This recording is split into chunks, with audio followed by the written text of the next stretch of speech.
السلام علیکم ناظرین، میں ہوں Shahid Abbasi. Chief justice of Pakistan کے سامنے ایک پٹیشن پیش کی گئی۔ پٹیشن پیش کرنے والے جو وکیل صاحب تھے وہ شعیب شاہین صاحب تھے۔ شعیب شاہین صاحب نے یہ جو پٹیشن پیش کی یہ مسنگ پرسن کے حوالے سے تھی، اور یہ مسنگ پرسن عمران ریاض صاحب کے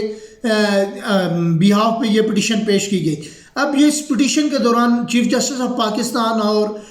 قاضی فائز عیسیٰ صاحب کے درمیان اور شعیب شاہین صاحب کے درمیان ایک بڑا مکالمہ ہوا اور بڑی تلخ گفتگو بھی کی گئی چیف جسٹس کی طرف سے۔ اور جب انہوں نے کہا، چیف جسٹس نے کہا کہ جی آپ عمران ریاض کو میں تو جانتا ہی نہیں ہوں، تو جو دو صحافی تھے جن کو اٹھا لیا گیا تھا ان کا کسی پولیٹیکل پارٹی سے بھی تعلق نہیں ہے، متی اللہ جان اور اسد طور کے حوالے سے ڈسکس کیا گیا، تو ان کے حوالے سے آپ نے بات نہیں کی۔ آپ کہہ رہے ہیں کہ عمران ریاض ہیں، عمران ریاض کو تو میں نہیں جانتا۔ اب جب ایسی صورتحال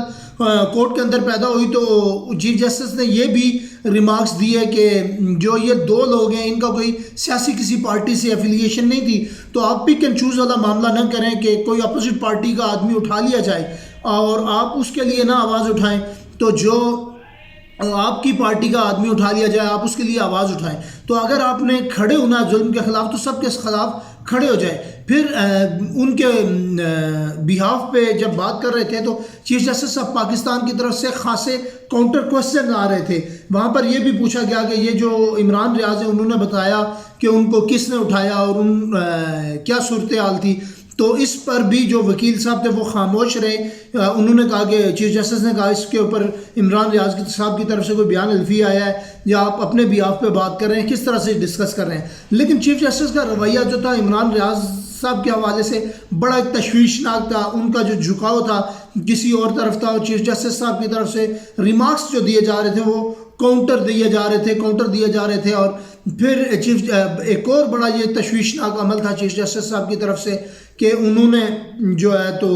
شعیب شاہین صاحب کو اس موضوع کے اوپر بات ہی نہیں کرنے دی، اور وہ بار بار جو ہے تو اس معاملے کو متی اللہ جان کی طرف لے کے جا رہے تھے اور اسد طور صاحب کی طرف لے کے جا رہے تھے، اور جو عمران ریاض والا معاملہ تھا اس کو سیٹ اسائڈ کر رہے تھے۔ تو ایسی جو کورٹ کے اندر صورتحال تھی، اس کے بعد بلوچ بچیوں نے بھی وہاں پر اس کیس کی بھی سماعت ہوئی پہلے، اور اس میں بھی خاصا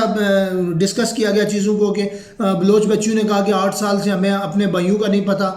اس ٹائم پیریڈ سے اس ٹائم پیریڈ تک وہ ہم سے ملے نہیں، ایسی صورتحال ہے۔ تو اس دوران چیف جسٹس قاضی فائز عیسیٰ صاحب کی طرف سے یہ بھی کہا گیا کہ مسنگ پرسن خود کیوں نہیں عدالت میں پیش ہوئے۔ تو یہ ایک بڑی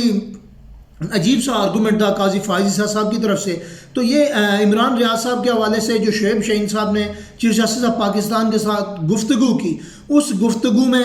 جب وہ کاؤنٹر آرگومنٹ آئے تو بڑی ایک نا امیدی کی کیفیت پیدا ہوئی کہ میں عمران ریاض کو نہیں جانتا، عمران ریاض کون ہے، اور ان کے جو لہجے سے یہی لگ رہا تھا کہ چیف جسٹس آف پاکستان اس کے پٹیشن کے اندر انٹرسٹ ہی نہیں لے رہے، اور اس کو اسی طرح ہی ایز اٹ از ہی ایز یوزول وہ فارمیلٹی کے کیسز میں ڈال کر فائل کو داخل دفتر کر دیں گے۔ ایسی صورتحال جو اس چیف جسٹس صاحب کی طرف سے ہمیں دیکھنے کو ملی۔ شاید کہ عمران ریاض صاحب کو کی اس پٹیشن کے بعد طلبی ہوتی، وہ اگر کورٹ کو بتا سکتے کہ ان کے ساتھ کیا معاملہ ہوا، کیا صورتحال ہوئی، لیکن ایسا نہیں کیا گیا، بلکہ اس پٹیشن کو سیٹ اسائڈ رکھنے کی کوشش کی گئی۔ کوئی مزید فردر انکوائری کا، تحقیق کا یا سپریم کورٹ کی طرف سے آرڈر نہیں ہوا، یا کسی انسٹیٹیوشن کو نوٹس بھی فردر آئی تھنک سو اس کیس کے اندر نہیں کیا گیا۔ تو اگر ایسی صورتحال میں ملک کے اندر جب جمشید دستی صاحب کا بھی معاملہ ہوا، اس کے اوپر بھی فردر پیش رفت نہیں ہوئی، اور بہت ساری جگہوں پہ چیزیں چل رہی ہیں ان کے اوپر بھی ایز اٹ از چیزیں ایکشن نہیں لیا جا رہا، تو ایسی صورتحال میں ملک کے اندر ایک بڑا المیہ ہے کہ جو لوگ کسی پارٹی سے ایفیلیٹڈ ہیں، ان کی ایفیلیشن ہے، وہ کچھ کر سکتے ہیں، کچھ بھاگ دوڑ کرنے کے قابل ہیں، وہ اپنا آپ اس ملک کے اندر بچا سکتے ہیں، لیکن جو غریب ہیں جن کا کوئی سہارا نہیں ہے ان کو کسی کورٹ سے کسی جگہ سے بھی ریلیف نہیں مل رہا۔ تو ایسی صورتحال میں کیا یہ پاکستان کا نظام، پاکستان کا آئین، پاکستان کی ریاست ایک غریب آدمی کے حقوق کا تحفظ کیسے کر سکے گی؟ کس طرح سے یہ ممکن ہوگا؟ کمنٹ باکس میں ہمیں ضرور بتائیے۔ بہت شکریہ۔